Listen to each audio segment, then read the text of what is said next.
గౌరవ minority welfare లా MLA గారికి, ఇక్కడికి విచ్చేసిన పెద్దలందరికీ, అలాగే ముఖ్యంగా ఆఫీసర్స్ టీమ్ అందరికీ, ప్రింట్ అండ్ ఎలక్ట్రానిక్ మీడియాకి పేరు పేరున నమస్కారం. వాటర్ ప్రాబ్లం డీల్ చేయడం కష్టం అవుతుంది. ఎనీహో డోన్ వాటర్ గ్రిడ్ అందుకే మనం పెట్టాం.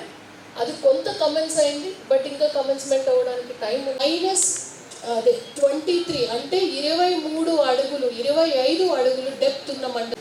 రోజుకి నీళ్ళు అక్కడ అడుగంటుకుపోతూ ఉన్నాయి. అలాంటి చోట్ల మనం వాటర్ ట్యాంకులు వేసారు, ట్యాంకులు ఏం లేవు. అదేవిధంగా కొన్ని చోట్ల సోర్స్ లేదు. సోర్స్ లేకుండా కూడా చాలా చోట్ల కట్టి వదిలిపెట్టడం జరిగింది. ఆఖరికి ఎన్నికలు వస్తున్నాయి అనేటువంటి సందర్భంగా చాలా చోట్ల పైప్ లైన్లు కూడా మామూలుగా ప్రతి ఇంటికి అనేటువంటి ఉద్దేశంతో పైపులు వేసి గ్రామాలలో అదేవిధంగా వదిలిపెట్టేయడం జరిగింది.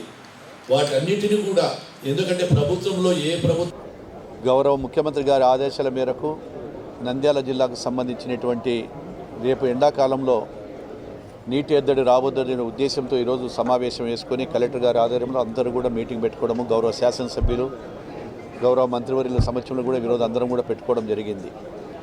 ఈరోజు ఎప్పుడే కానీ ఈ 3-4 నెలల కాలంలో ఏ గ్రామంలో కూడా నీటి ఎద్దడి రాబోద్దు అనేటువంటి ఉద్దేశంతో ఏఈలకు అందరికీ కూడా డ్రింకింగ్ వాటర్ గురించి ఈరోజు ఆదేశాలు ఇవ్వడము, ఎక్కడైతే ఎస్ఎస్ ట్యాంకులు కానీ అదేవిధంగా ఇరిగేషన్ శాఖ వాళ్ళకి ఇద్దరికి కూడా సమన్వయం చేసుకోమని చేసుకుంటూ వాటర్ తీసుకురామని చెప్పింది.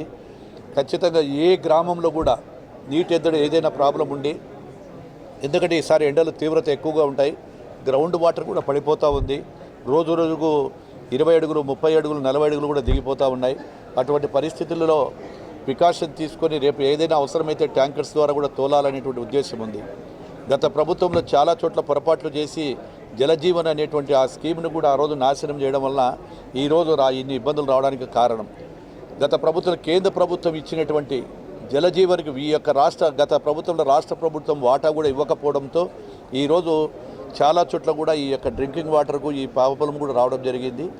ఏది ఏమైనప్పటికీ మా ప్రభుత్వం వచ్చిన తర్వాత గౌరవ ముఖ్యమంత్రి గారు ఈ ఎండాకాలంలోనే కాదు శాశ్వతంగా ప్రతి ఇంటికి నీటి కుళాయిలు ఇవ్వాలనే ఉద్దేశంతో స్కీములన్నీ కూడా మళ్ళీ తీసుకువస్తూ ఉన్నాము. జలజీవన్ మిషన్ కూడా తీసుకెళ్ళి మా యొక్క డిప్యూటీ సీఎం గారు పవన్ కళ్యాణ్ గారి ఆధ్వర్యంలో ప్రధానమంత్రి గారిని కూడా ఇద్దరు పోయి కలవడం జరిగింది.